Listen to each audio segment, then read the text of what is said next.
Thanks for tuning into this watch along. While there's a break. Ready. Play.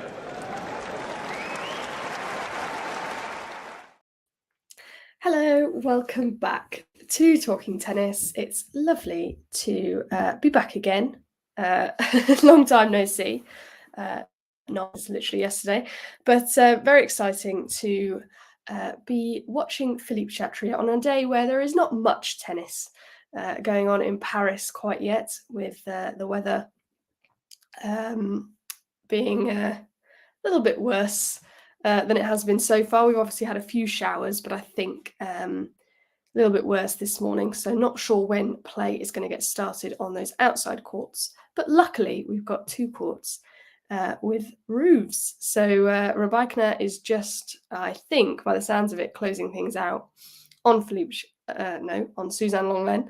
And on Philippe Chatrier, we're about to watch Zheng Qinwen against Alize Cornet. Alize Cornet, of course, depending on the outcome of this match today, it could be her last match in her professional career. She is retiring this French Open. And, she's got a peak ranking of 11 in the world. And is, for me anyway, when I think of Alize Cornet, I just think of her beating all those top 10 players all the time. I feel like that's what she's sort of known for, is being able to beat the top players, even if she's not won a load of titles or a load of big titles. She can beat the top players when it counts. Of course, Zheng has a 2-0 in their head-to-head. I believe the last time they played each other was in Rome last year, in the second round, where Zheng came through in 2 sets.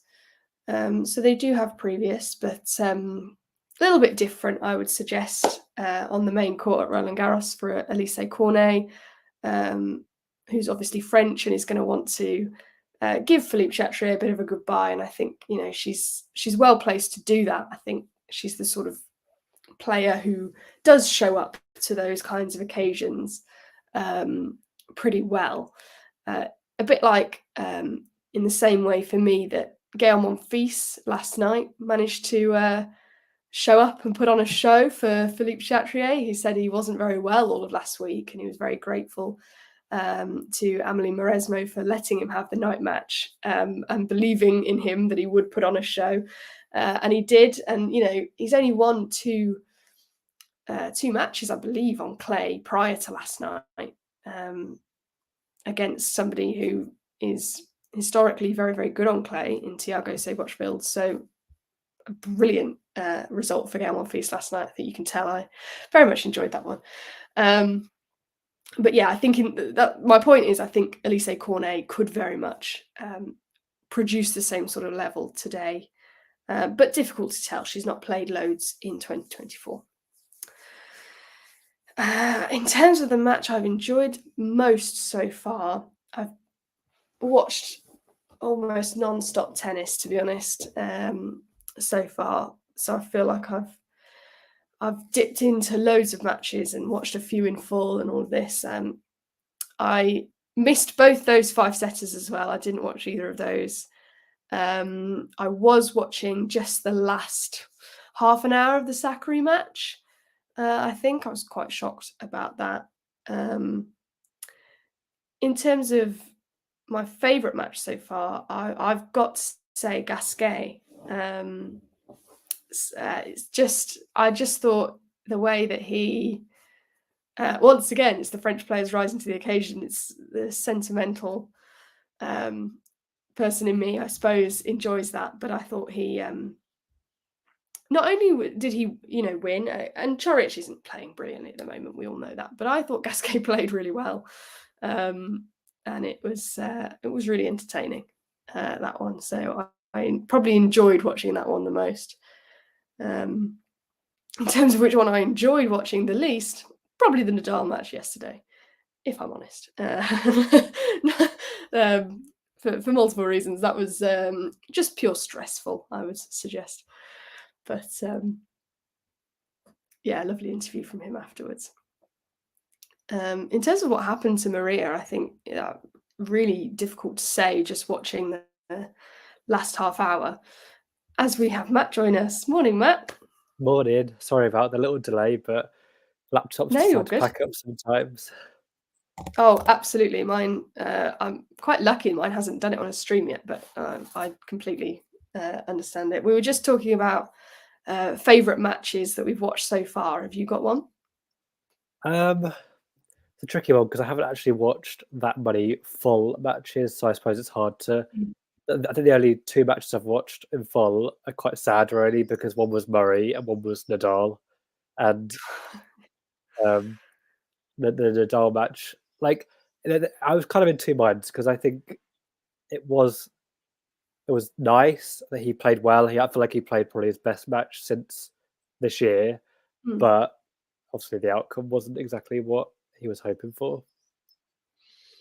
No, I agree with you. It wasn't, it would have been a lot worse, I think, if it had been, 6-1, 6-2, 6-1, just Yeah, no chances, nothing. But also all the chances sort of broke my heart a little bit because it felt like yeah. he had opportunities to get into the match. So yeah, I had to watch the highlights of the 2022 Australian Open last night just as a palate cleanser, just just to make myself feel better. Remember the good times. Yeah. Yeah, I feel like that's the thing. It was kind of the hope that killed you a little bit because he was, especially that second set, he really looked like he was going to take it, and unfortunately, Zverev got him back. But Yeah. How about this Zheng Alize Cornet match? Obviously, I was just talking about the fact that Cornet is obviously retiring. This could be her last match, or she could win it and go through. yeah, I think, I mean, maybe this is a controversial opinion, but I'm not keen on the fact that it's the first match of the day. I kind of would have probably preferred it, maybe even as the night session match. I just think the crowd's always less. They're relatively quite sparse in the morning, and I don't feel like that's what Cornet deserves for a very respectable career. Yeah, I'm in the same mind. I don't think she's going to get the same farewell that she would do, even on the third match. I was thinking the night match. I can see why they've given that to Djokovic in a certain way because Djokovic is also playing a Frenchman. Yeah, But I do agree with you that the first match on is a little bit. It feels a little bit wrong. yeah. I mean, this is her. I think it's her 69th consecutive Grand Slam appearance. I mean, Mm. that is crazy. It's a record. I think she's quite clear of that record as well, and she's obviously she's not just a good a good tennis player. She's also an iconic character. Really, she's very charismatic and very entertaining to watch. Yeah, absolutely. I think it's not just, you know, she would deserve a farewell that sort of um, is matches her level of like you say personality and all of that Yeah, and how much she's given to this French crowd. I think it would have been nice for her to really get the send off that she sort of has earned. especially as she's playing a top 10 seed, the Australian Open finalist. It's not like she's playing a nobody. It's a big name. Yeah, absolutely. And I think it's a strange one because, as you say, Zheng is like seventh seed. She's a top 10 seed. It's a big sort of deal that Cornet's managed to get this draw, and it's almost a nice draw in a way.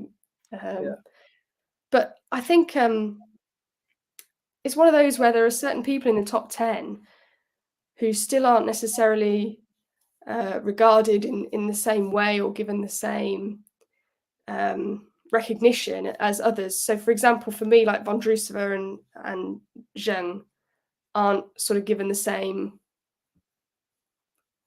welcome to certain tournaments yeah, as some yeah. other top 10 players. And I think that's kind of a similar experience what Rebecca had after she won Wimbledon, I felt like she didn't feel like she was respected in the way that she deserved. I think that's kind of come more over the years since she's established herself. But I agree. I mean, Vondrousova is a Wimbledon champion, and it doesn't really feel like that's been given the same credit it would be given to, I don't know, a Sabalenka, a Swiatek, a Goff. Yeah. Yeah.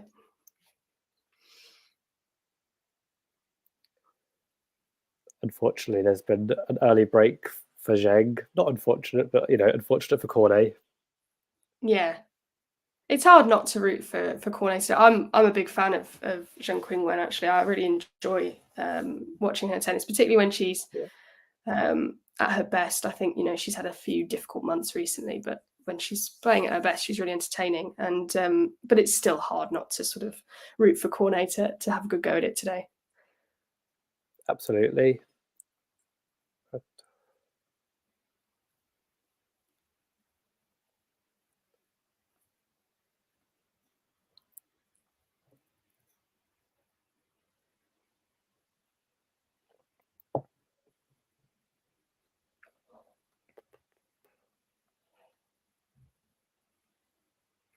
Sorry, Producer is keeping us. Oh, sorry. You go, Matt. No, go on. I was just saying my connection had seemed to have dropped again. It's Oh no. quite annoying. I was only going to say, producer's keeping us updated with the Rybakina match, where I believe Rybakina had match points and Minen got the break.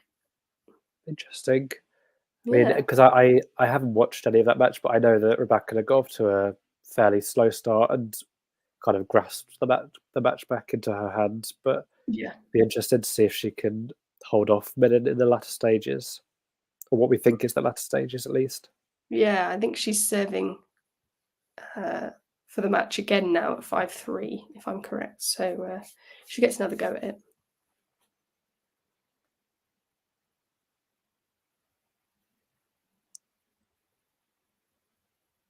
I was just looking to see, because obviously this is Cornet's last singles match, but I believe she is also playing both doubles tournaments as well. So she's going for all three,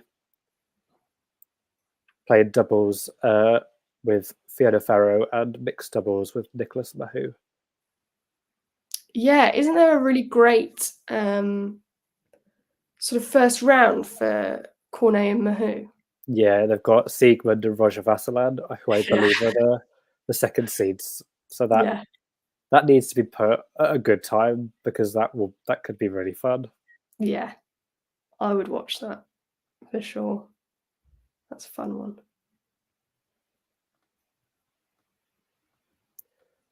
It's just a shame as well that obviously the weather has prevented any of the matches from taking place at the moment.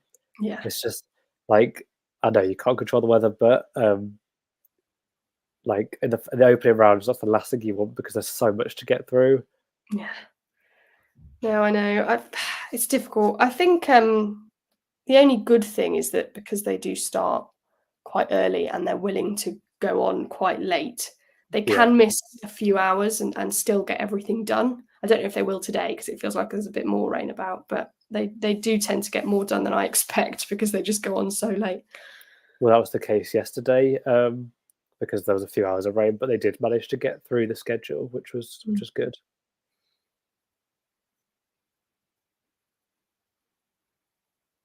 Our producer said about Tsitsipas and Badosa playing mixed doubles as well, which is it's a whirlwind. Can't keep up. But happy for them, I suppose, if they're happy. Absolutely. I'm not gonna lie. I don't think that's necessarily a mixed doubles match that I'm gonna tune into, but I hope they have a fun time. I don't know who they're actually playing in the first round, just as Cornet's trying to hold serve for the first time, not making a particularly good start, hitting the ball long.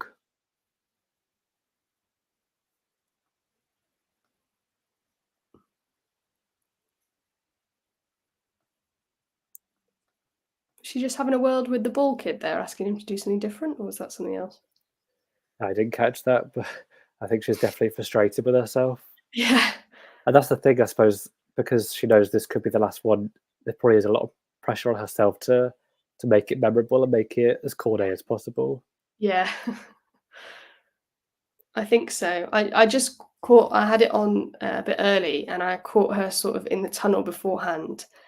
Um, and she actually I thought she looked really nervous then. She was taking some really deep breaths. Um, I think, like you say, she's gonna want to sort of make this one count. But it's tough when you've got a top 7 seed like Zheng. Yeah, and the thing is, she'll have bad flashbacks from their previous match at Roland Garros, where I think Zheng won 9 games in a row before Cornet retired. Yeah. And I think they've also played on clay in Rome, and Zheng won in straight sets. Not quite as Yeah, that comfortable, was but last year. yeah. Our producer's just saying that Rybakina did manage to get over the line as well. Yes, I did expect it to. Yeah. It's probably a good thing to have a first round where you get through it relatively easily, but there's little bits of rust Yeah, to shake off. definitely. Because that's what we were saying about Alcaraz, that it was a nice victory, but at the same time, he didn't really get tested. So it's when he does get tested, it'll be interesting to see how he reacts to that. Absolutely. Cornet just fended off her first of 3 break points. Yeah.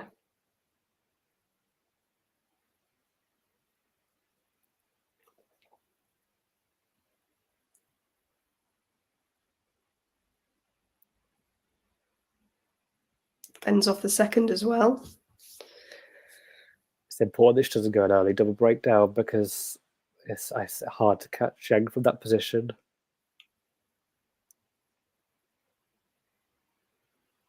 Because I actually surprised myself with how far ahead Zheng going in my draw, because really her form of late hasn't been as good as like at the start of the year. But I had her in my semi-final. That is a great drop shot from Cornet to save all 3 break points. Back to juice. Yeah, much better 3 points from her there. Yeah, I had her in my semi-final against Sabalenka. I think I actually had her beating Rybakina, which, looking back, I'm not sure if I sometimes make predictions and I look back and I'm like, I don't know if I agree with my old self. Oh yeah, all the time. But that's the fun of it. It's in the moment, and you just got to stick with it. Mhm.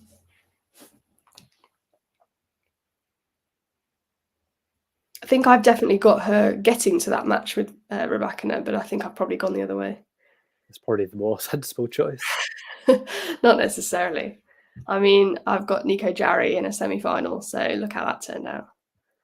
I've got Diana Schneider in the 4th round, and she lost very easily to Chloe Paquet. So yeah, I was quite surprised by that one though. Me too, I think because that's logical. I think she won 1-2-5. I forget where it was, but pretty recently. So I was kind of thinking, bit of form, and for me, Chloe Paquet is just sort of like a French wildcard that is there, but maybe that's a bit disrespectful of me, and maybe she's actually going to show up. Yeah. She has done so far, so who knows? Don't know if she's got next, but No, I don't either. I'll have a quick look.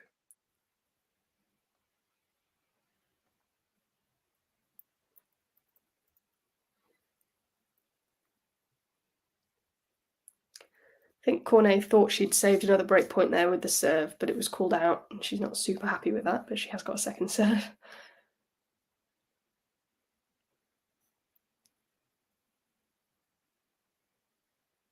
Oh no, it was a let, sorry.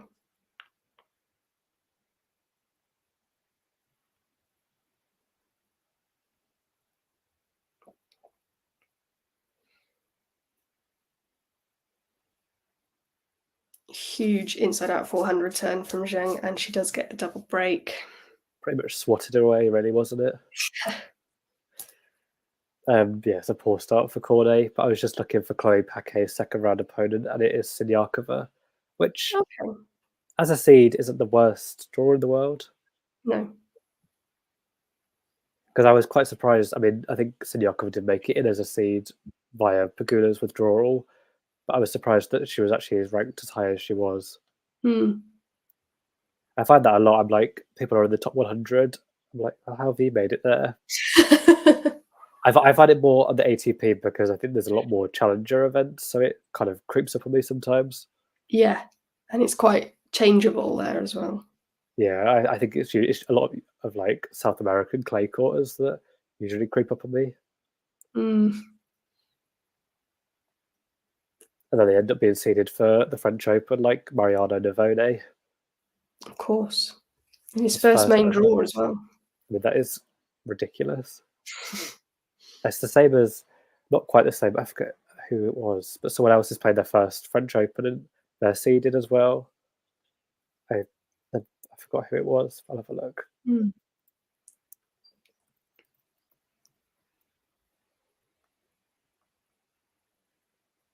Do you think Cornet will be? Sorry. I was only going to say, I producer mentioned Zheng's kit, and I love it. Is that a specific kit that Nike have done for her? Because I haven't seen anyone else with that. Yeah, I'm not sure. It's like you said, like we were talking about yesterday. It's very like cohesive. It's very like Yeah. as one. So I am a fan. Yeah, you go. I've actually gone blank in my own head now.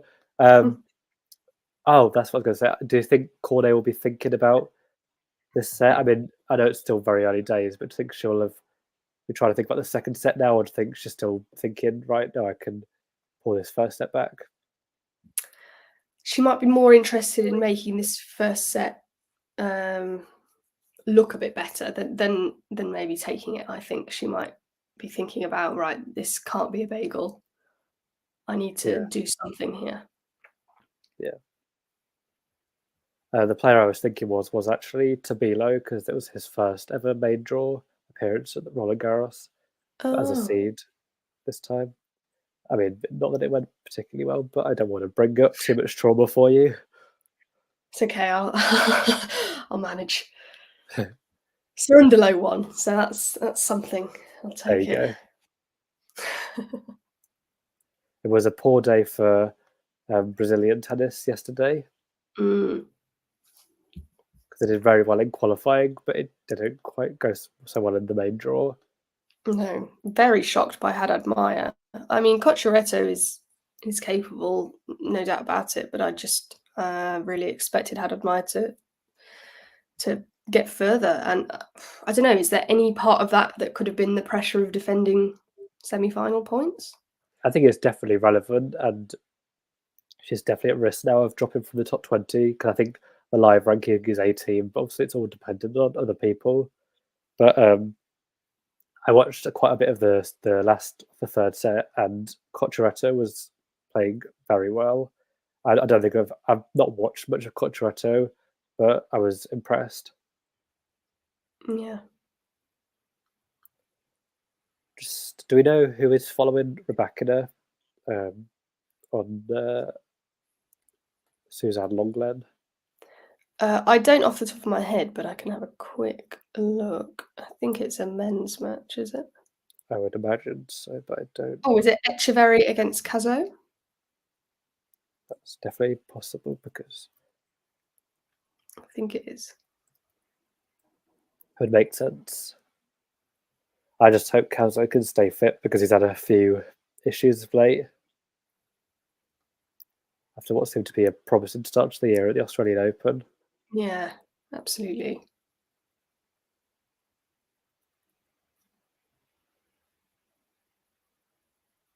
Of course, I'll be rooting for Echeverry just so that we continue with some South Americans doing pretty well.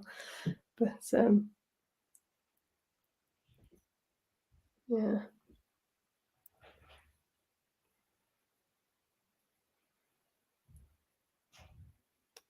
The one good thing for me about this rain delay, which obviously there's not many good things about a rain delay, but to find a silver lining, I was really looking forward to watching Mariano Navone actually against Pablo Carreño Busta this morning. And obviously doing this stream, I would have had to just sort of keep an eye on it. So I'm hoping I might be able to catch a bit more of that. What a Jake. I mean, yeah, it's been a tough couple of years for Carreño Busta since winning. Well, not since winning. Was it Toronto was it Montreal? I forget which Canadian One of them. the ATP one. But yeah, it's been rough. So it's nice to see him back in a draw. Mm, Not a nice yeah, first round, but no, I but said the same about I said the same about Andreescu yesterday, and she did very well. she did brilliantly. I was really It was impressed by that. yeah, it was a very tough draw against Cerebos Tormo. Yeah. No, I used to be well, I still am, but it's just been a couple of years since I've been able to watch him play. But I used to love Pablo Carreño Busta. Watched him a lot. Was really rooting for him when he got that bronze medal at the Olympics, and Yeah, I just sort of I think he's my sort of player. So I was quite surprised to see him sort of in the draw and not really mentioned by anyone. I didn't really see yeah. anything about him coming back It, at all. I kind of just like, oh, he's back. Yeah. It didn't really get any attention. Cornet's making some inroads on Zheng's serve in this game, getting to juice.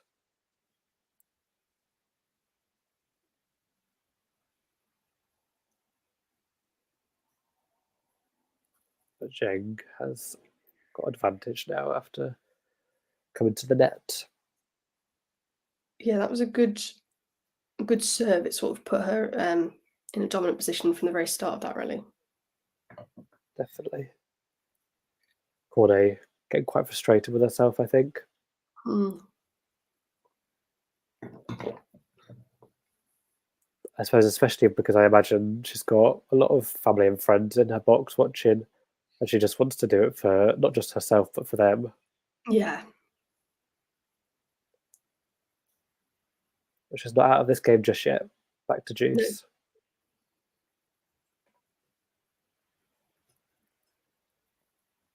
Because I always find, I think Zheng is quite cool, calm, and collected, so I don't know how much the crowd would impact her.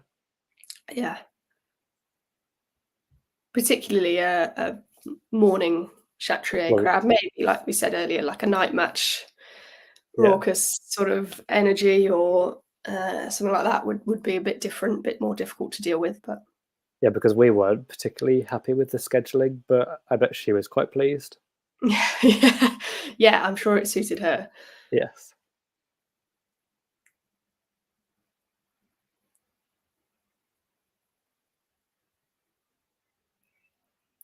And the thing is, obviously, Zheng's best Grand Slam result came at the Australian Open this year, as she just holds to make it 4-love.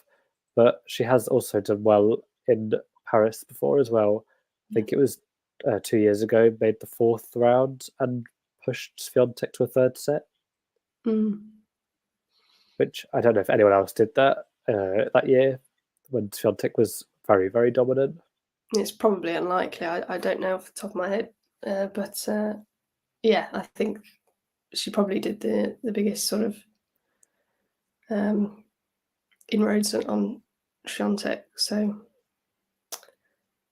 I think the other thing that I think I see a lot of people not talking about when it comes to Zheng is like how young she is. Yeah, I I was just think going to say, it's like, sorry, yeah. that was a brutal let Cornet. I don't know if you saw that, but that was horrific. Like for Cornet, I think, Oh, not both. Oh, not yeah, twice. it's a double. Yeah, sorry, carry on. I just thought I'd have to make a note of that. No, you do. Oh, that's horrible. Yeah. Poor Love Down as well. Come on. Yeah, she's Um, very young. yeah, she's so young. She's only like 21, isn't she? And I think she's probably got a lot more to give in the next 5-10 years. And I think I think she's very exciting as a sort of young player. I know we've got young players at the top, so I feel like when you've got Coco Gauff at 20 and Iga at 22, Yeah, young players a little bit further down get sort of fall by the wayside because people don't think about them being young players at the top of the game.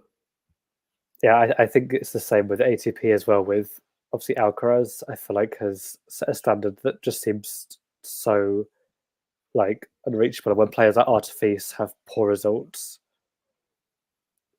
like that maybe like people are like, well, it's not Alcaraz, so it's not good enough. But they forget that he's 19 and that like things don't just happen for everyone at that age. I mean, there's a lot of players who excel later on in their careers. Like Danielle Collins is a perfect example of that. Yeah. You never know when someone's sort of peak is going to be, and like you say with Danielle Collins, it could be anywhere between the age of 18 and 35. It's Yeah. it's sort of insane. Well, Cornet's best Grand Slam result came later on in her career at the Australian Open. I forget, was it 2022 Australian Open? Mm. Reached the quarterfinals after Yeah, it beating was. Simona Halep. Manarino, our producer, said is another one. Yep, definitely. And she lost to Danielle Collins actually in the quarterfinal there, Yeah, right? Yeah. who reached the final in the end. Yeah, a lot of fourth rounds for Cornet over her career, and eventually made that breakthrough 2 years ago. Mm. It'd be nice if she could make a breakthrough in this set and get a game on the board as well. Yeah.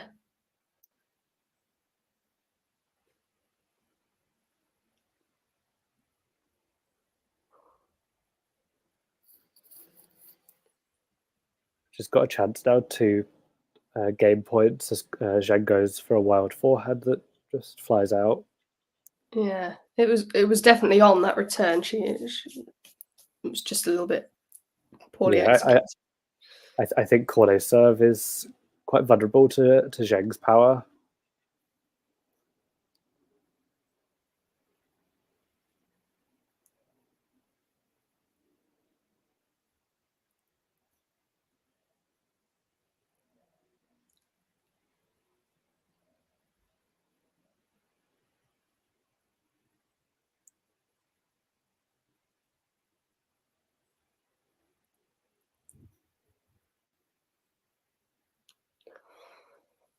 There's a perfect example of it. Cornet, Yeah. Zheng jumping all over the Cornet serve. Our producer said he said wild as I said it. So great minds think alike. Yeah. I'm very sorry. I don't think we're going to get too many wild ones. I think she's sort of mostly worked out how to handle this serve, which is going to be a real struggle for Cornet. Yeah, Cornet's not really got a hold of this match so far, but she has held serve for the first time and is on the scoreboard. Oh, that's good. I'm really glad. Yeah, it'd be a bit traumatic if she played 2 matches against Zheng at the French Open and Oh, didn't win a single game. yeah, no, I don't want to watch that myself. As they just sit down in a changeover, are there any matches today that you're sort of on your definite watch list? I mean, I'm always on Brit Watch, which goes how this tournament's gone so far has been not great. But today we've got 2 very tricky matches. Evans is against Rune, and Bolt is playing Badosa. So I'm not particularly hopeful for either of them, but No. we can dream. But they might be the best chances so far, perhaps. Yeah, I kind of thought Draper was our best chance, but obviously that didn't help. I'm interested in Putintseva Stevens. Putintseva has been in some good form this year, and Stevens is very good at Roland Garros, having, I think, made the 4th week 9 times. Mm-hmm. Is there anything you're particularly looking out for? I mean, other than the incredibly obvious ones, which are a few, like I said, Pablo Carreño Busta, I'll definitely be watching. Probably at the same time, I'll be trying to keep an eye on Mahach against Nuno Borges. I think that's got the potential to be pretty brilliant. I always like to watch De Minaur because his sort of running around the court like a madman is is always entertaining to me. Yeah, I'm also intrigued just to see how Djokovic fares. Obviously, he's not had the strongest year so far, but he's got a decent opponent, but maybe not decent in terms of the crowd will be very against him, and because he's played a French wild card today. So it'll be intriguing to see how that match fares in the night session. Yeah. Our producer says, I think I must have said the fourth week. I think I was confused between the fourth round and the second week. But if Stevens wants to stay in Paris for 4 weeks, then I'm sure she'll have a lovely time. I'm sure she would. I didn't catch that at all. I just assumed you'd said fourth round. No, I think I did. Now I'm thinking about it, because I was thinking both, and I think they're just sort of mashed up together. Easily done. Easily done. Fourth week, we know what we mean. And now Cornet's got that game on the board. She's also making inroads on Zheng's serve, love 30 at the moment.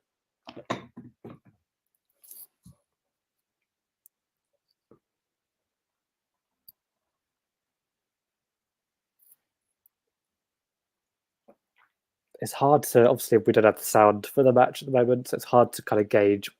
The crowd looks sparse, but we don't know what the noise is like. No, exactly. I think a lot of the fans are probably higher up in the stands where it's not visible on TV. It's often the way, isn't it? Yeah, as Zheng goes along on that backhand, and Cornet has 3 break back points here to get one of the breaks back at least. I might just mute myself and turn up the sound and see if I can gauge what the atmosphere is like. Okay, good idea. Our producer's saying it's no court 14, so maybe middle of the road, which I suppose is kind of expected for a Tuesday morning in Paris. Well, I say Tuesday morning, it's now 1:15 in the French capital. Zheng saves one of those breakpoints. Yes, the crowd might certainly lift a bit if Cornet does get one of these breaks back. And she does do that. It's now a single break for Zheng, as Cornet wins 2 consecutive games to make it 4-2.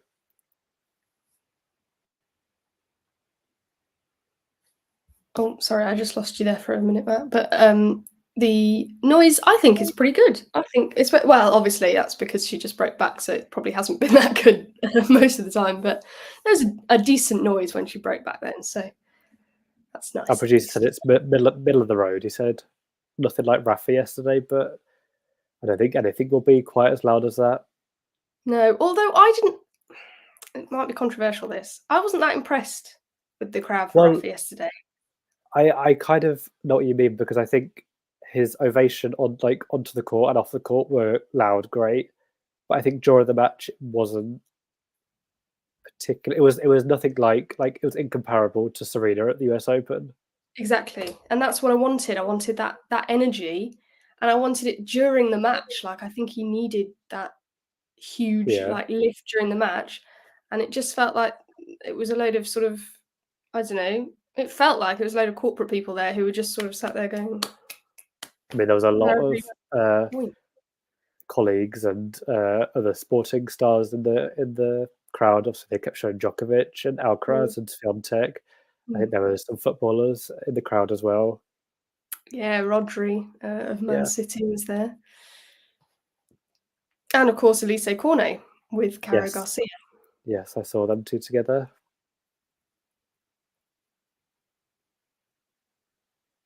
It's just nice to see, because you forget that these people were probably tennis fans before they were professional tennis players. A lot of them. Not every tennis player is a big fan of tennis, but no names mentioned. Camilla Giorgi. But yes, but that's fine. Some people do just see it as a job, and some people are just big tennis fans. As Cornet gets the let cord and on a passing shot to level things up at 15-all in her service game. Sort of a good apology from Cornet, and then she turns around and does a big celebration. Yeah. She was not sorry in the slightest, and that's okay. Our producer said they should have put Rafa on court 14. Well, from what I've heard, the atmosphere is very good on that court, so it's a fair point. I wanted Rafa to be given the Mute treatment. Right, yeah. You know, that sort of raucous, they're stamping and jumping. That's what I wanted. But no. I didn't see him, and I doubt Haji Wright was there. Our producer is saying about Haji Wright, the Coventry player. I think that's probably more just a dig after Manchester United went on to take the FA Cup title. But Yeah, yeah, I I'll, I'll, assume I'll so. be gracious and say congrats through gritted teeth. Don't be gracious, Matt. You've got no reason to be gracious. Snatched from you.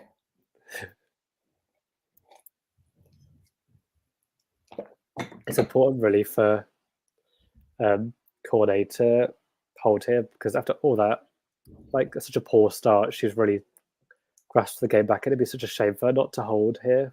Yeah. 15-30. A little bit of a worry. But Zheng again, another wild forehand.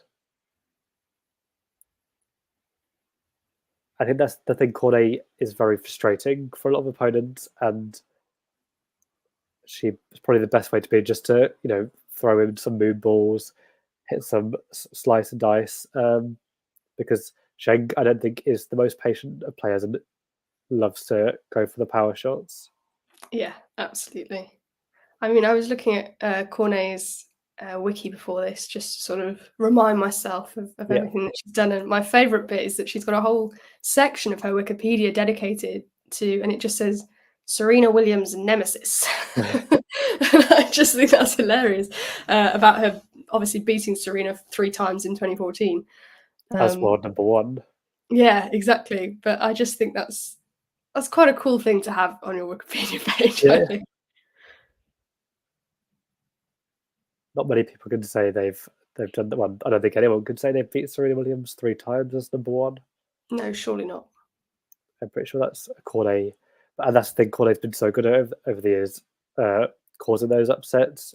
Ended Swiatek's streak at Wimbledon 2 years ago. I don't know if this is the same upset, but wasn't a nice draw for Emma in her title defense at the US Open, and really lived up to that.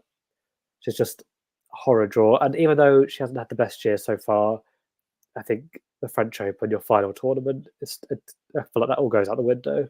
Yeah, absolutely. However, I was saying the same earlier about Gael Monfils, about how I felt like you could just throw his form, like you say, out the window before the match last night because it wouldn't have any bearing to me on the outcome of it. Well, yeah, that proved to be the case. A great performance against Zboch Filch, and as Cornet saves another break point, with Zheng go wide there to get back to juice.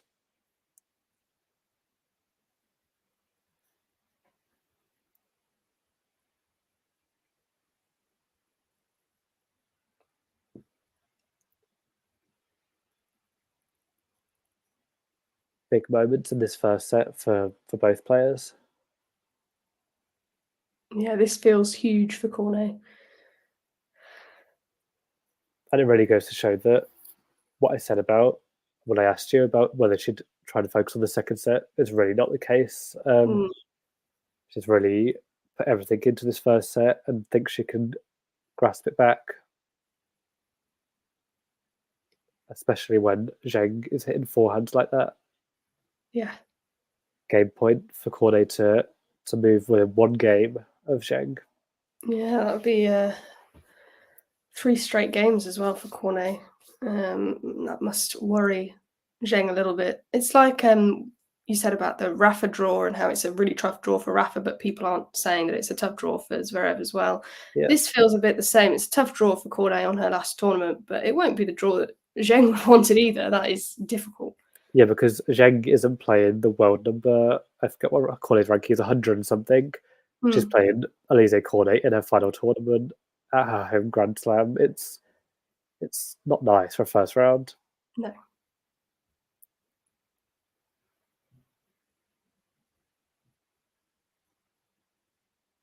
Long rally here. Zheng goes for the drop shot. Beautiful drop shot. Yeah. She picked her timing brilliantly there. And that's really what Zheng should be going for a bit more variety, because like she's obviously got the power and it does work, but this game it's been a bit all over the place. Yeah. And I always think Zheng is very capable of that variety, because we do see it from her, and it's Yeah. almost like she just prefers to sort of pile on the power. Yeah. I think against someone like Cornet, you've got to be unpredictable. You've got to kind of match her energy.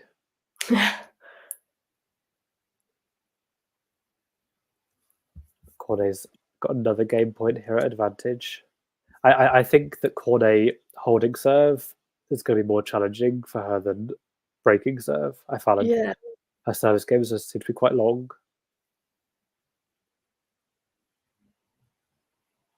It's partly because it feels like that return from Zheng could come any minute. That sort of brilliant Yeah. return just Absolutely. neutralizes everything. And I find that a lot of people are critical of Zheng's serve. It's like the kind of the motion that Zheng has for her serve. I think it's a work in progress.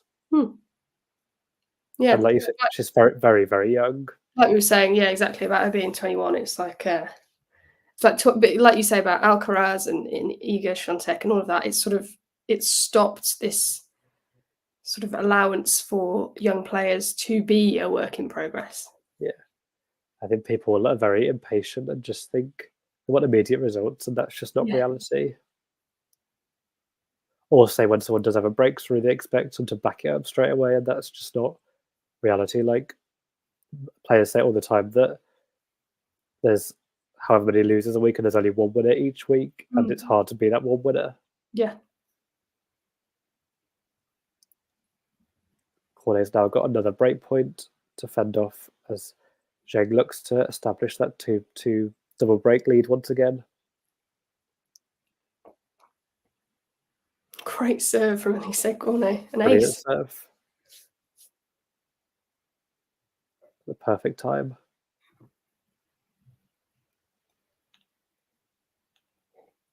And just to say that Echeverry and Caso are underway on Suzanne Lenglen. Early stages there. Yeah.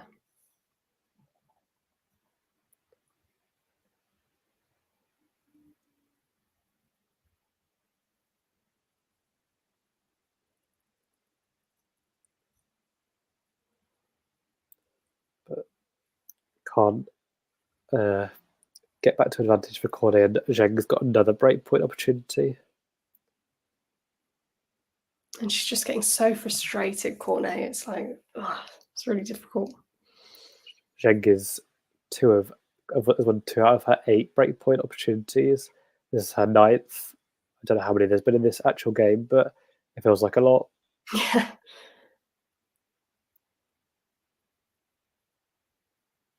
I feel like this game really does. If Zheng wins it, I think it's decided the set. Yeah, I would say so at this point. And just like the energy that Cornet's put into it, and big return from Zheng there. Big forehand. And Zheng takes that double break lead back. Yeah. And really is in the driving seat to take this first set, as she's going to come out and serve for it in a minute.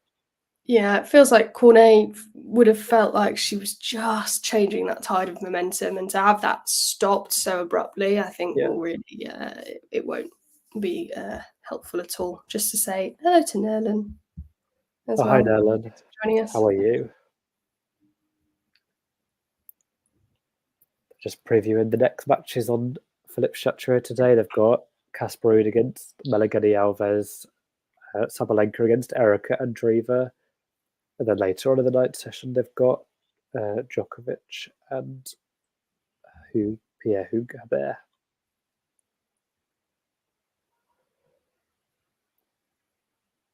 And also those matches will be taking place regardless of any weather, because they've got the roof, which is always handy. Yeah. It's always quite a relief when you get to a slam and you know that you're going to have tennis during the day, whatever happens with the weather, you're going to have some tennis all day. Yeah, because I went to Wimbledon last year and I queued up and like overnight, and we were going to get a grounds pass because they're great value in the first couple of days. Yeah. But it was like scheduled to be rained all day, and we were like, let's just get a court one ticket because it just provides like a guarantee. Yeah. And thankfully we did, because it did rain all day and we got to see a whole day of tennis, so it was worth it. Yeah.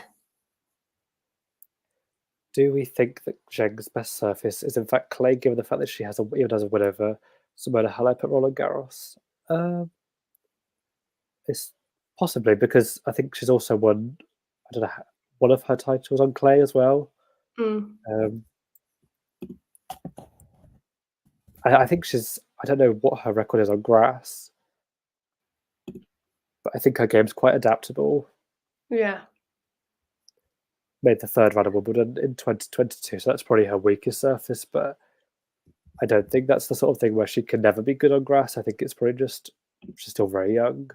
Yeah. And part of that is because she's still very young. I think it's hard to really say what her best surface is yet. It feels like at the moment, like we're saying, hard court and clay, she's feeling better on. But I feel like in the next year or 2 years, we'll really get a feel for where she's more comfortable. But it doesn't really feel like her game is limited on any of the surfaces. It doesn't feel like she could never be good on any of the surfaces and could challenge it all tournaments Yeah. as her career develops. Yeah, so she's won 2 WTA titles, won a 250 in Palermo in 2023 on clay, and 500 on hard in Zhengzhou. Obviously, her best Grand Slam result came at the Australian Open on a hard court, where she reached the final this year. Yeah.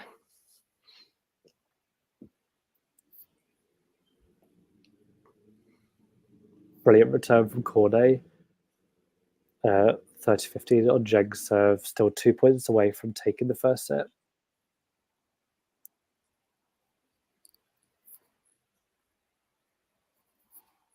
She's going to have to start going for it on Zheng's second serve, I think, when she can, because Yeah, she can attack that serve. I feel like they've almost both got to take a leaf out of each other's book. I think Zheng's got to be more patient and use more variety, and I think Cornet's got to go for more winners as well, at least on the return. Yeah, yeah, that's the main one for me. But Zheng now has 2 set points.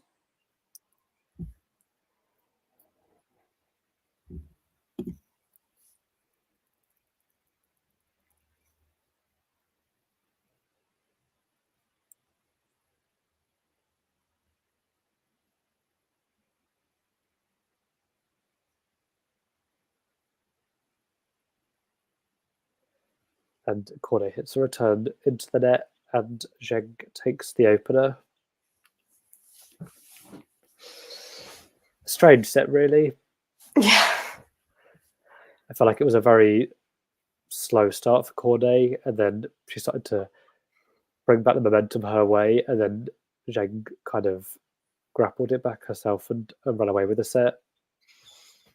Yeah, I don't think it necessarily dictates what will happen in this second set. I think if Cornet can come out a little bit more confident on her own serve, and we get a few early holds from both, then it could look different. That's the thing. Obviously, Cornet's serving first in this set. I think it's massive for her to hold in that first game. Yeah, and probably the most difficult one for her to hold. Yeah, definitely. Especially as now there's the thing of being one set away from your singles career being over. Yeah. It's quite a pressure. But sometimes Zheng does go off the boil. I don't feel like Zheng is. I feel like Zheng is a bit up and down throughout a match. Yeah, she's definitely not somebody that I would describe as a really strong front runner. When she goes ahead, I'm not sort of immediately expecting her to just run away with the rest of it. Yeah, and I suppose speaking of not particularly people who are good as front runners, I suppose we should probably talk about the is it? I don't know if it is a surprise defeat, but surprise defeat of Maria Sakkari yesterday. Mm. How did you see that? Yeah, I was briefly saying earlier that I watched the last 30 minutes or so, I think, of that Sakkari match. Right. I think I had Gail Monfils on one screen and Sakkari on the other. But Nice. yeah, it was really hard to sort of work out. I like I say, I was kind of half watching both, so I don't want to do too much, in-depth Yeah, analysis on Sakkari when you're sort of watching both. But it was hard to work out for me when I was watching it where she was going wrong. I did think Gracheva played well, and I don't know if part of it was like this real excitement from Gracheva. She's obviously now changed her nationality to French, and yeah, she seemed to be absolutely loving that. She was really like trying to get the crowd behind her and amping them up and everything. I don't know if there was a real boost to her confidence from that, but I mean, Sakkari's record now in slams recently is just really difficult viewing. yeah. Because that was the thing. I didn't watch the match, but what I've been seeing is how much Gracheva really embraced her new nationality. I suppose her new identity as a tennis player. Playing the. I don't know if she was representing France for Roland Garros last year, but at least one of her first tournaments being a French player, and Mhm. it's interesting to see that she utilised that. And yeah, on Sakkari, it's tough because I feel like her results as of late have been better under David Witt, but they haven't translated to the Grand Slams yet. No. So it'd be interesting to see how that if that continues. Obviously, they've got Wimbledon and the Olympics, and you've got the US Open not too far in the distance. So she's got chances to work on that, but it feels like it has to be a mentality thing. Yeah, it does. I agree. It really. I don't think it can be her game because, like you said, she's been having some good results. Yeah. And she's done well at this tournament before. I mean, she had match point, at least a match point to get to the final in 2021 over the eventual champion Krejcikova. Yeah. And I feel like ever since really the reaching the semis at Roland Garros and the semis at the US Open that year, it's just been poor viewing in terms of her Grand Slam record. Yeah, I mean, when she got past the first round in the Australian Open early this year, I was thinking, oh, she's finally sort of broken that first round Yeah. thing. Maybe she can really push on. And then obviously she went out in the second round, and now she's first round here again. So it's just really tough. Yeah, because last year there was kind of the thing of like some of her draws were tough. So it was kind of like I think last year, first round she had Mukova and Mukova went on to reach the final. So it's kind of like fine, whatever. Yeah. But Gracheva feels like there was an opportunity. Yeah. No, it really should have been in a way. I think it was Vanch on Twitter that I saw last night. I'm not sure though. Put sort of a list of all of Sakkari's Right. Grand Slams since the semi-final that she made, and sort of who she lost to, and then some of them had little brackets saying this wasn't a bad loss, or like the Mukova one, it said like this became understandable or whatever it is. And I think there were maybe four there that had like little added bits about why that's not it wasn't Yeah. such a bad loss, but some of them, yeah, difficult to sort of take. Yeah. I suppose just as Cornet did get that important hold, which we said was really crucial to Mm. opening this set. But I've said all this about Gracheva and how like it's probably a bit of a poor loss, but Gracheva will probably win Roland Garros now. I've said that. Yeah. Yeah, she could go on to the highest of heights, and then we'll know that it wasn't such a bad loss, and we can add a little addendum to Sakkari's Yes. loss in the first round. Nerland's asking me who my favourite WTA player is and why. Good question. I feel like I am quite British biased. Like I do love a Brit, but it's quite painful sometimes watching Brits because I feel like they all have they're very frustrating because Mm. I feel like there's a lot of talent and it doesn't always either. I feel like British players are not good front runners, like we said with Zheng. Um, but I do like Emma Raducanu. I'm a big fan. And I always say how I was there from the second round of the US Open. I wasn't just a final viewer, but Yeah. that was just like a coincidence. I just happened to really follow that run, and it really spurred me on to kind of where I am now, really, because I started to follow the tours more, and now I just like check random ITF events. So I would probably say Emma is my favorite player, but I like lots of different players. I do say I probably follow the WTA tour a bit closer than I follow the ATP tour. Yeah. They said Nerland said that they've already asked you, but I obviously wasn't here for that question. So who was your answer? I think when Nerland asked me that question, he said, Kira, other than Iga, who is your favourite WTA player and why? Because he probably knows. Yeah, I'm a big Iga Swiatek fan, have been for a lot of years. So that's sort of my main one. But there's loads of players I really enjoy. Wang Jinyu is the last couple of years I've really sort of taken a liking to her. I couldn't really explain to you why. I just love watching her play. Kvitova, I always used to be quite a fan of. I like Kvitova. Yeah, there's something sort of likable about her and her game, I think. But I always come up with different people every time I'm asked this, so it's just one of those where I like a lot. But like you with Raducanu, actually, I remember very clearly watching her. I think she'd been decent at Wimbledon that year, right? And she'd sort of made a bit of a splash there. So I'd made a sort of note to myself almost to follow her in the US Open. I remember watching her third round of qualifying match against Maya Sharif. Well, you were there from the early days. Early days. But then I feel like when you say that to people, they're like, oh, come on, no, you weren't. But I remember watching Maya Sharif. But yeah, that was definitely an incredible run. And I do count myself as a Raducanu fan myself. I think, oh, gosh, the amount of abuse she's got since is just so insanely unfair. And I really hope she proves those people wrong whenever she might do. I feel like a lawyer every time anyone brings her up, and like who's not necessarily as big into tennis. I just feel like I've got to defend her. But I think hopefully there's been signs this year that there's improvements and sort of a bit more steadying of the ship, which I think is understandable that it's taken time for that to happen. Yeah. And another, like you say, Wang Jinyu, you don't really know why. I suppose for me, Osorio, I like Camila Osorio. Yeah. She's just, I think it's like her energy, her game. Yeah. She just seems like a nice person. I totally get that.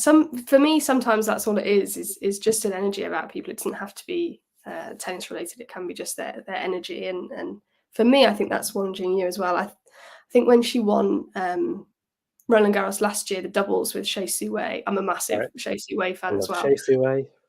Love Shea Su Wei. So I think maybe that's what started to endear me to her, but then I've sort of followed her ever since. Yeah, absolutely. I feel like I don't think I've ever known anyone not to like Shea Su Wei. How could you not? She's got everything you want in a tennis player, right? I just wish, I don't think it's going to happen, but I'd love her to play singles again. I know. Me too. I still feel like she could. Yeah, absolutely. I mean, she's returned to the tour on doubles and dominated, especially at the majors. Yeah.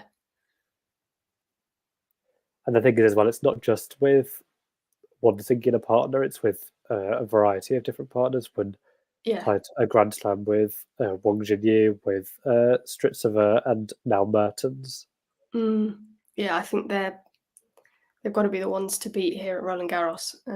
Absolutely. And also in the mixed doubles, of course, she won that in the Australian Open, I believe, with, I'm not going to be able to say his name very well, but Jan Zielinski, is it? Yes, yeah, I think that's pretty good. Vaguely. Yeah, they're playing together again here, so. Good for the double.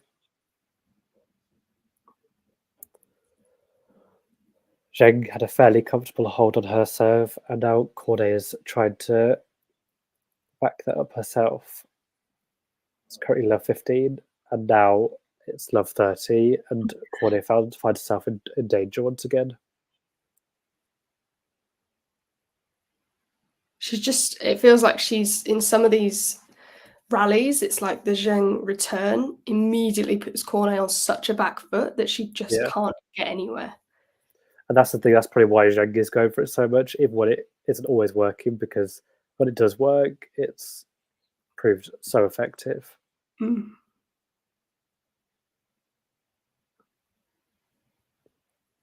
I think getting the first percentage up is really important to Cornet. I don't actually know what the stats are right now. See if I can find out.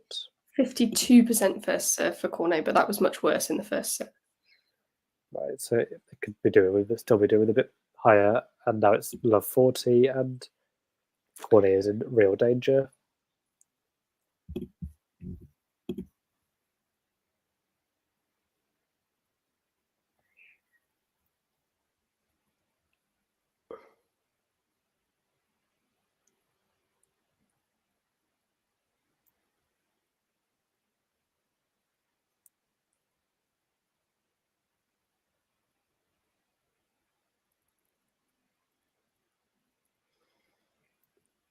Break to love for Zheng. It's not the she got the hold in the first game, but Cornet's now a break behind, and Zheng is well and truly in the driving seat in what could be the last set of a Cornet singles career. Yeah, it's tough, and she's naturally and understandably very frustrated. I actually think she's not playing badly. I think Zheng's playing really well. It is that serve that Zheng's just able to attack, and there's nothing really Cornet can do about that.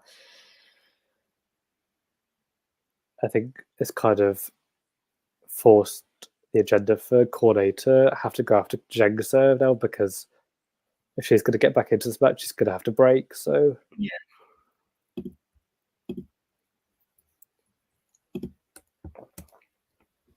I can't believe I haven't mentioned when asked about my favorite WTA player. I did mention British, but I didn't specifically mention Heather Watson. I'm a Heather Watson almost in denial. Like I will back her until she retires. Love it, love it. In fairness, having a good doubles season, but I was going to say, yeah, not quite so much on the singles court. But success is success.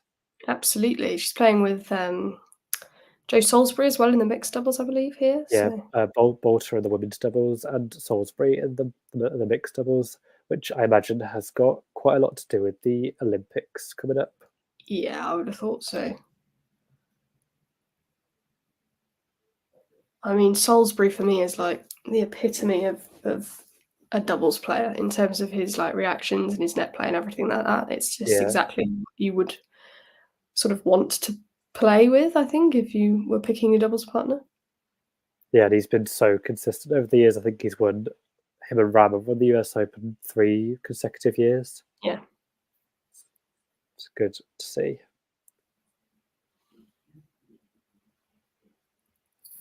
Good start to the return game for Cornet, hitting a winner on a backhand. Yeah, exactly the attack we were sort of saying she'd need to Definitely. demonstrate. It's almost now or never, really. Yeah.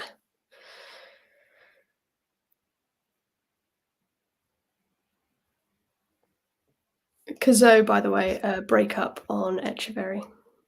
It's a good start. It's interesting because he hasn't played a lot of tennis recently due to various injury and illness, and he hasn't had exactly a favourable draw against a good clay court, so it's interesting to see.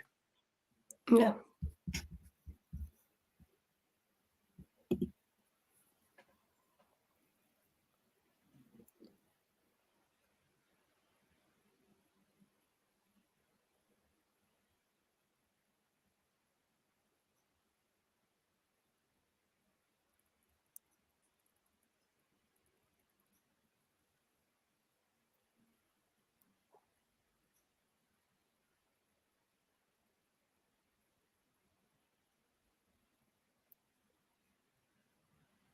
Actually, Cazo's first match since Barcelona, where he retired early in the first round against Arnaldi. I forget, at 5-all. I know he's had a few various struggles, including, I don't know exactly what the injury was, but it was like a horrible picture of his foot/ankle on social media, which Yeah.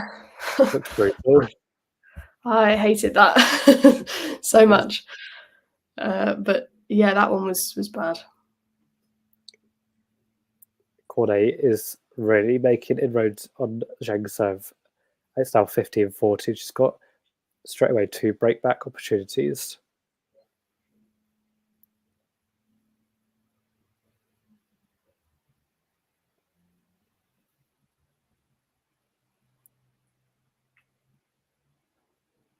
But the first return goes long, so it's now 30-40 on Zheng's serve.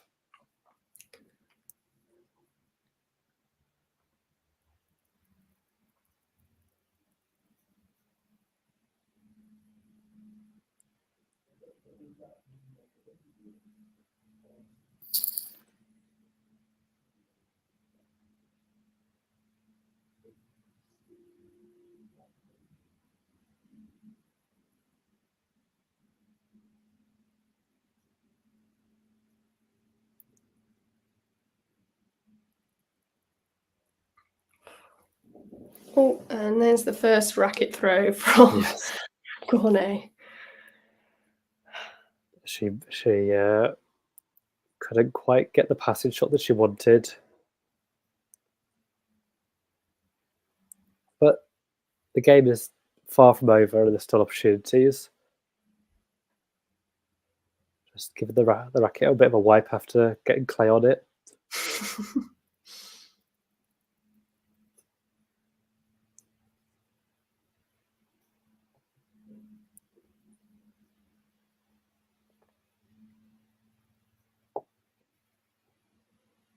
Great serve from Zheng to get advantage.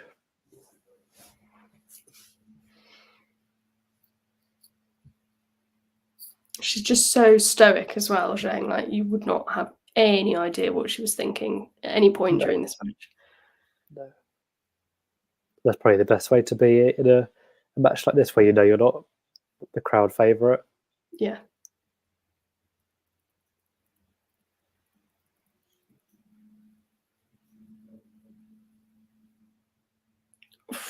Oh, that is just off the net cord as Zheng gives a big apology to Cornet and takes the 3-1 lead in the second set.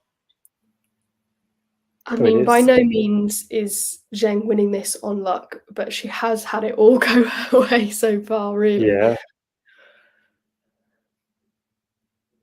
Yeah, because that net cord really changed the trajectory of the ball. I think that would have gone out.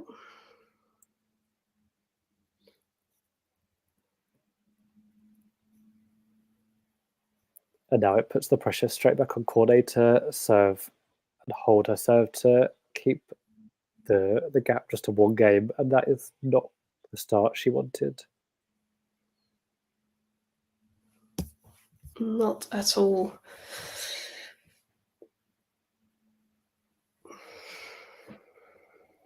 I think if she doesn't hold this game here, it's hard to see where she's going to come back into it. Yeah.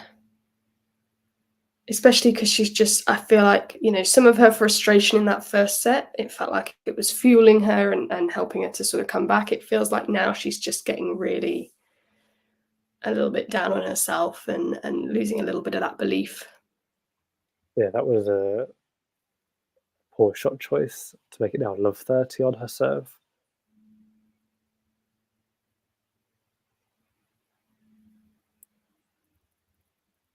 Oh dear. Another wayward backhand.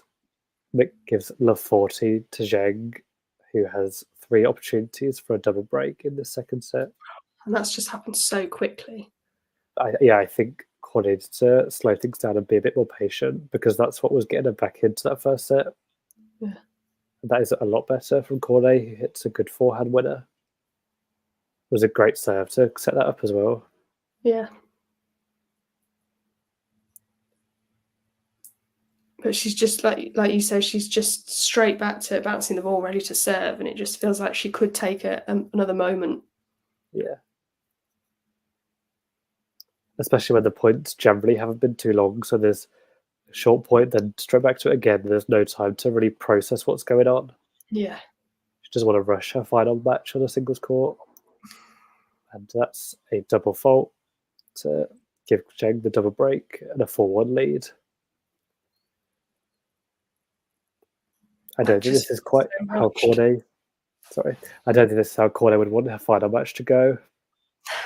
Not even slightly. And I think as well, I don't know, she strikes me as someone who would sort of, before the match at least, I think she would back herself to really make a difference, especially here, Roland Garros and everything. I think she's the sort of person who would think, no, I think I can really compete here today, regardless of previous form. So I think she's going to be finding this more than frustrating. And yeah, you can tell with the way she's talking to herself on the bench here. I think it's really getting to her. But I suppose, say she does lose this match, it's nice to have at least that backup of the doubles, where I think maybe there are more opportunities. She's got a good opponent, a good partner, especially in mixed with Mahou.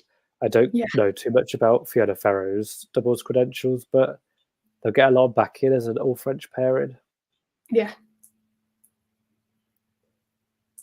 Yeah, it would be really, specifically because of how this is going, it will be really nice that this isn't her last match at Roland Garros, even if it is her last singles match. Yeah.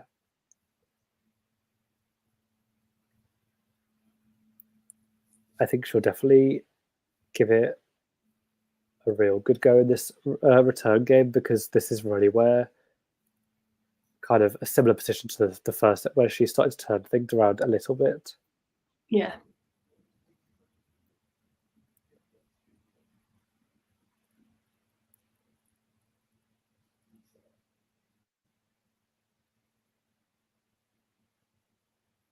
It's a strong start as Zheng hits a drop shot into the net, but it's hard to tell what Cornet is complaining about here.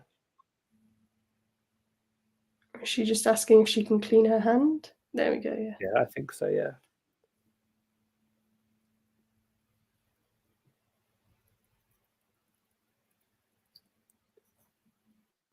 I think Cornet has just got to try and stay these rallies for as long as possible, because Zheng will want to finish it as quickly as possible, and then it's more likely to force Zheng to hit wild forehands like we saw in the first set.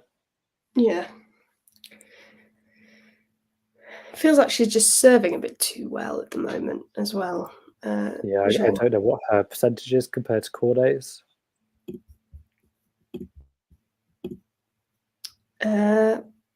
Actually, in fairness, it's only 58 as a match as a whole, 58% first serve for Zheng and 55% for Cornet.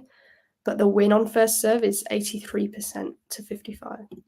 There you go. It's just huge. Zheng's serve is a lot stronger than Cornet's. Yeah.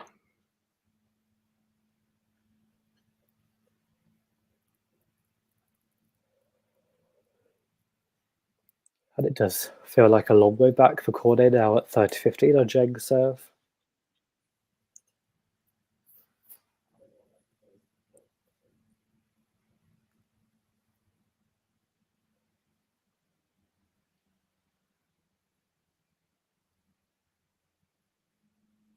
It was a nice inside-out forehand from Cornet, though, to make it 30-all. Yeah, she might be down in the score, but I think she's going to give it everything until that last ball. Yeah, absolutely. She's not one to give up by any means. No.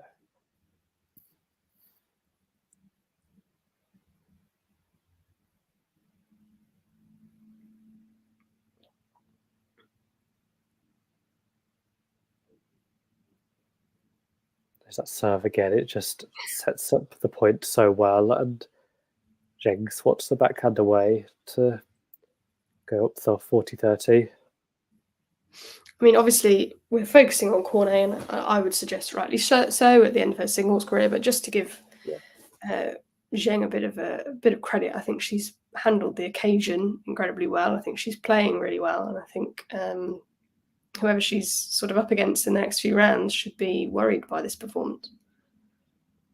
I think if you didn't know this was Cornet's last match, you wouldn't be aware by the way that Zheng's played. You wouldn't be aware of the occasion and the significance of the match. As Zheng holds for a 5-1 lead, and Cornet now could be serving to keep her singles career alive, which is quite a big deal. Yeah. To put it lightly. I mean, I'm assuming she'll get some sort of ceremony from the French Tennis Federation after the match, regardless. Yeah, I would have thought so. I mean, even if she's obviously got the doubles, I imagine. I don't know. It depends on the scheduling, but I don't imagine that she'll get to play the doubles on Philippe Chatrier. So this will probably be her final match here. So I imagine they'll do a bit of a presentation of some kind. I think she would probably have to reach the latter stages of the doubles for that to be the case. Yeah.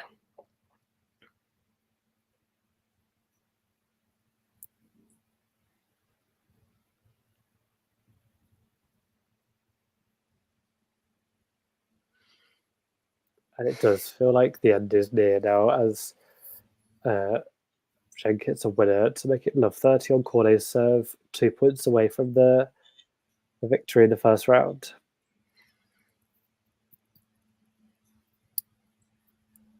It's just so efficient from Zheng at this point. Yeah, I think since that first game in the second set, it's been very businesslike.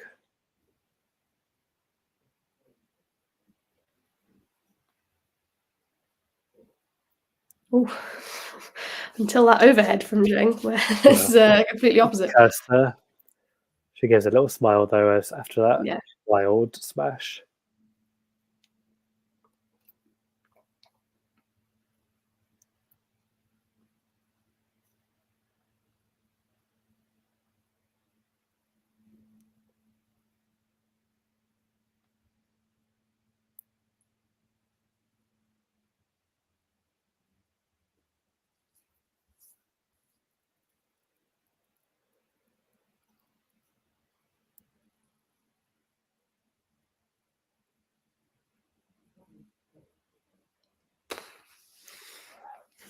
That's a ridiculous return.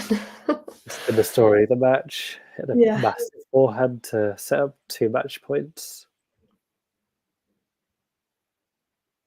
I just hope, as long as it's not a double fault, it's my pet peeve when match finishes on double faults.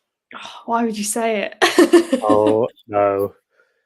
The commentator curse. No, it won't be. It won't be. Fingers crossed. Okay, thank you. Good. Forehand from Cornet. Cross court.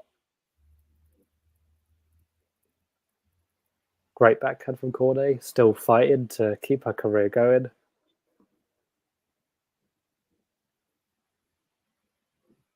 At least on the singles court. Yeah, and she does seem to have a box full of friends and family who are supporting her, which, could be quite emotional, I think, at the end of this. Yeah, definitely.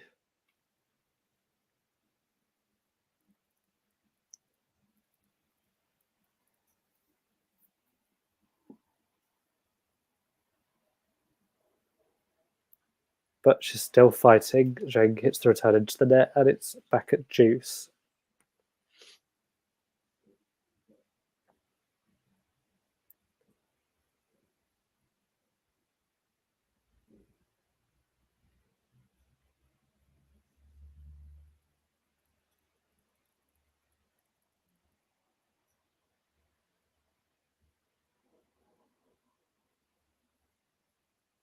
Cross-court rally as Zheng goes down the line.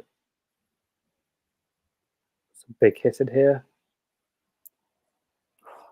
Oh, it's a great rally, but Zheng ends up on the winning side of it, as she has in a lot of the rallies in this match, and it's another match point. Probably one of the best rallies of the match, though. Cornet really held her own. Yeah, it's one of those rallies that deserved a winner rather than a shot into the net. Yeah.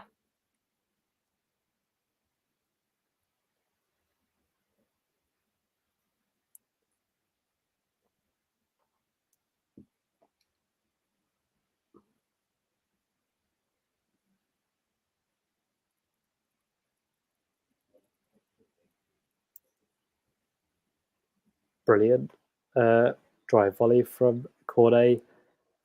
And I mean, I can't imagine how she felt hitting that shot there as the ball came down in what could have been potentially her final ever shot on a singles court. A lot of pressure. Yeah, I mean, she just takes a huge sort of deep breath out there as she steps up to serve. I think she's really feeling that pressure at the moment. And you can see the crowd's pretty full at the top of the stadium. It just doesn't show on the main TV screen.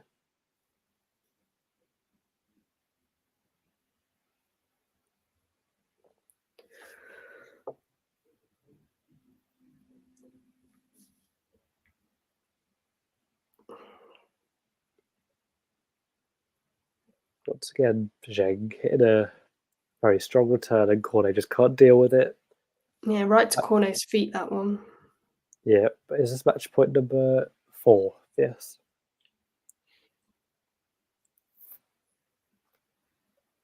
I think Zheng won this wrapped up and done with.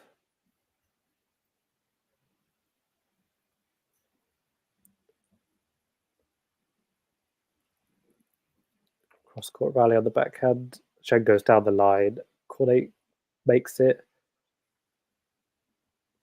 Brilliant volley to finish from Zheng. And that is it. Cornet with a smile as they go to the net. Oh, really nice between the two, though, at the net. Yeah. However frustrated Cornet has looked for the last sort of hour and a half, she's immediately, as soon as she's lost, she's, very gracious, big smile. It almost seems a bit like relief. I don't know if she seems like she had a lot of weight on her shoulders for this match. Yeah, I think so. And I feel like maybe the doubles would be nicer because it feels like a bit of a less of a pressure situation because there's less. You've got your partner there with you to sort of support you through the moments. Yeah, I think so. I think she can maybe enjoy that a bit more, and hopefully the crowd will sort of add to that, make it more of a fun atmosphere than the sort of pressure cooker that it seems to have been for her this morning. Absolutely. Or this early afternoon, I suppose now. I think we are probably expecting some sort of farewell ceremony for Cornet. Yeah, I think Marion Bartley's just explained to Zheng that they're going to do her a bit like Rafa yesterday. Do her interview first and then do something for Alize. Yes, because with Nadal yesterday, they kind of toned it back a little bit after he said that it wasn't necessarily going to be his last one, so they didn't have the whole ceremony, but they still gave him his moment, which was nice to see. Yeah, I thought that was sort of the appropriate response. He probably didn't want that huge ceremony that they probably were planning. But I think just to let him speak and have a sort of final word with the crowd, or possibly final word with the crowd, is the right sort of thing. I was just about to say in terms of Zheng that they've finally found a microphone that she can't really pick up and hold, but she has managed it. She's really gripping it anyway. I love when she does that. It's brilliant.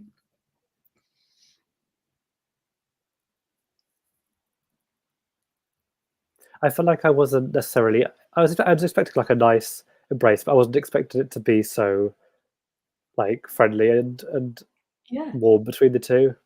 Yeah, exactly. Like I was expecting sort of politeness, but it seems, like you say, really warm between the two. And that interview there, Zheng has said a couple of words, but must have mostly been about Cornet because obviously I'm not listening, so I'm guessing, but it looked like it was mostly about her. And then she's gone over to hug her again and gone to sign some stuff, and she's not saying any more. So giving Cornet her moment, I think. Nice from Zheng, very gracious thing to do after winning. Because you'd think obviously they probably aren't that familiar with each other, with Cornet obviously being on the tour for a lot longer than Zheng. But it's nice to see respect in someone who's a veteran and legend of the WTA tour. Yeah.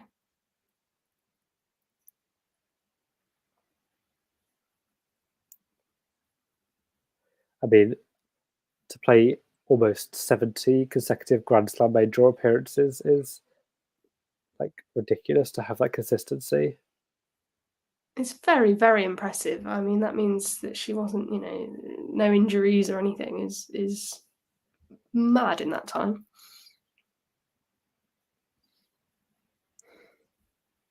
Oh, is that the same strange trophy with the stones in it that they gave to Oh, Dominic like the Thiem? clay. Yeah. Yeah, but it's sort of just pebbles. I'm gonna. Yeah, what did you think about teams risk a thing on after losing in qualifying? I thought it was a bit strange. Yeah, I did. I personally wasn't a fan. No. I don't know. Were you of the opinion that he should have been given a wild card or no? Yeah, I think so. I mean, I think that's what I didn't like is the fact that they didn't give him a wild card, but gave him this massive ceremony in qualifying. I kind of feel like you've got to. I don't know if the ceremony was planned because of the backlash or not. I don't know. Yeah, I go on. no, that's a bit how I felt too. Is what I was going to say. I just think he probably deserved a wild card, and I understand why they want to give French players the wild cards because I'm the same with Wimbledon and British players, but you've kind of got. I feel like wild cards are to bring him like attention from the crowds that of players who can't get into the main draw directly. I think he proved in qualifying that he's such a popular player, and Yeah. but it is what it is, I suppose. Yeah, absolutely. I totally agree with you there. I think I've seen a lot of people. Oh yeah, it's the Stones. I've seen a lot of people sort of arguing that Dominic Thiem proved that he couldn't get out of qualifying. So why would they have given him a wild card? I would argue there's multiple wild cards given for slams to people who probably wouldn't make it out of qualifying. So I certainly would have thought he'd get a wild card and get his moment on Philippe Chatrier, but. Yeah, a shame for him not to.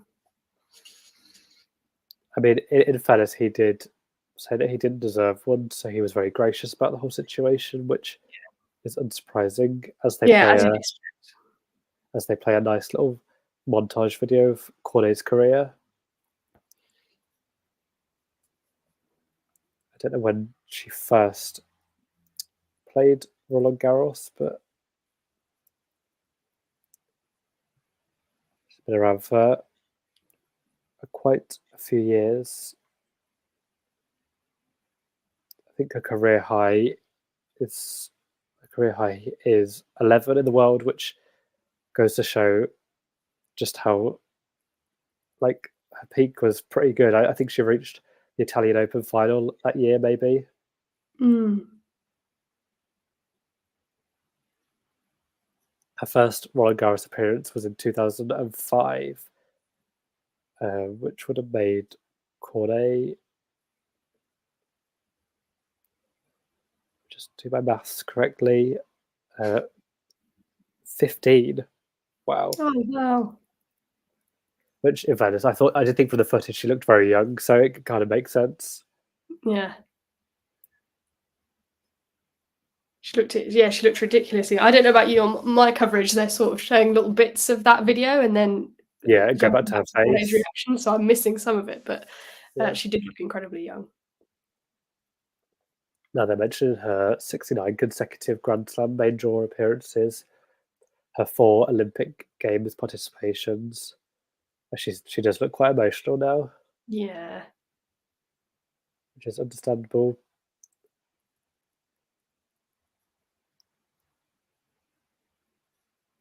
Which has been a true servant for France in the Hopman Cup and the Billie Jean King Cup, and she's really looking emotional now, which I suppose is unsurprising.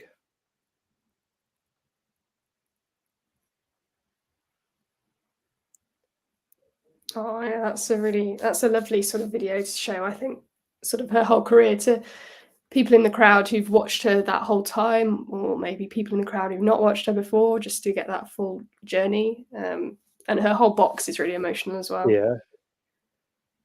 She gets ready to stay a deep breath before her little speech.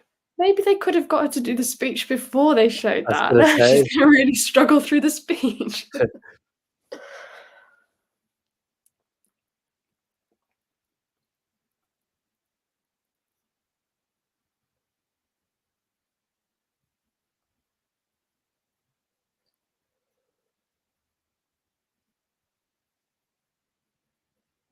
I mean, even if I had the sound on, I wouldn't be able to translate it. So No, I usually get sort of the gist of French.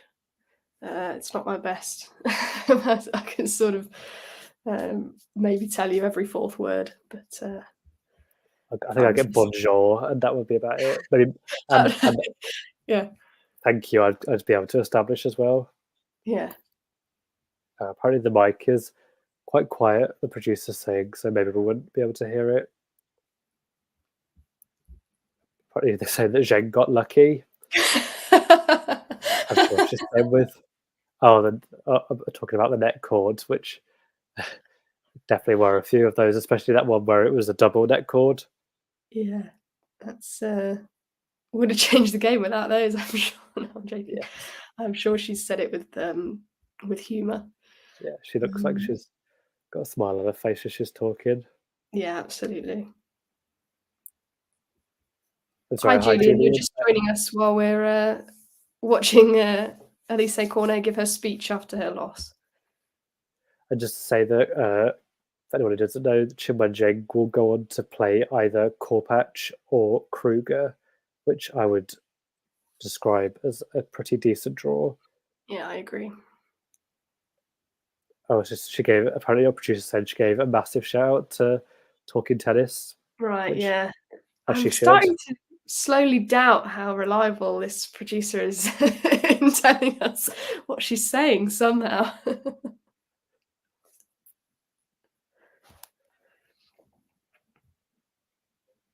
I think she's thanking her box now because she's like addressing them directly. Yeah. What do you think? Can we expect? Obviously, I imagine she'd be on the French coverage, so we might not see her. But would you expect her to stay around tennis, maybe on the sort of French coverage of tennis? Yeah, I think I couldn't imagine her just completely leaving tennis. I feel like she does seem to love it.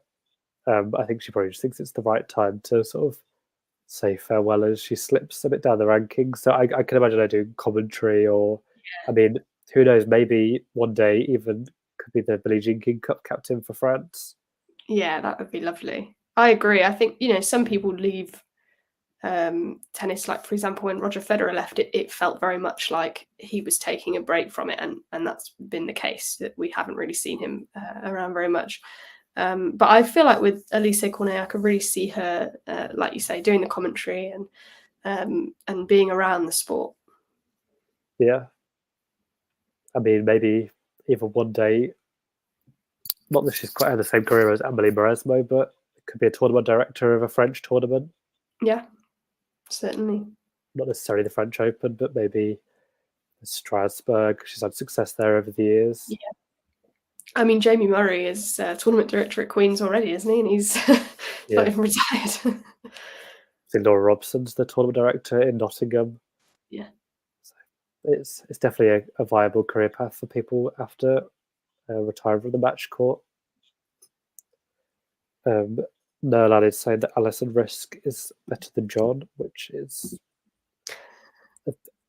your opinion. Where is Alison Risk? I kind of forgot about. Like, I feel like I haven't seen her in a long time. Yeah.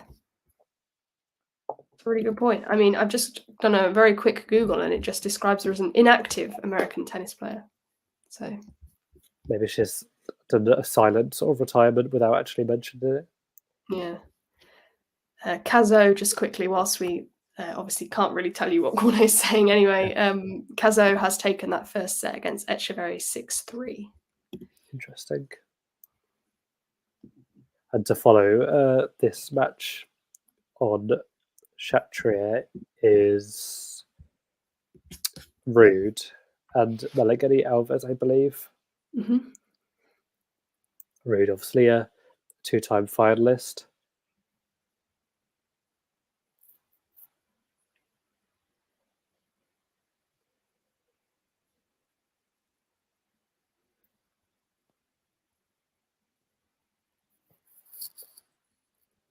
Yeah, I think I said the other day I briefly had Casper Ruud winning Roland Garros in my prediction before I changed lanes. I'd still have him in my final. I still think he can do something here, and sort of I don't think he was at his best this past week in Geneva, but I certainly think he can sort of play his way into the tournament. I think that's sort of what he did last year. My vague memory is that he wasn't really playing that well coming into it, but he played well as he went along. And I suppose it's good signs that not playing that well and still winning the title in Geneva. So it shows that he's got enough game to back it up, even on the days where he's not feeling his best. Yeah. I mean, I would personally love him to be at least in the final again. Yeah, but then if he loses the final again, that's horrible. Yeah. Four Grand Slam final losses, 3 consecutive at Roland Garros, that'd be brutal. Yeah. Especially when this year feels like the opportunity. Yeah, it does. It really does. As Cornet stands there with her stones and glass. No, I suppose it's quite cool. It just looks funny. It just looks funny. It really does. I don't really get it. But someone did a portrait of Cornet in the crowd. See, I almost think that sort of portrait would be possibly nicer than the stones and glass, but maybe that's just me. I don't have the appreciation of the stones and glass, but oh well. I wonder if that's what they would have given Rafa. Stones and glass. I think he'd probably get something a bit more.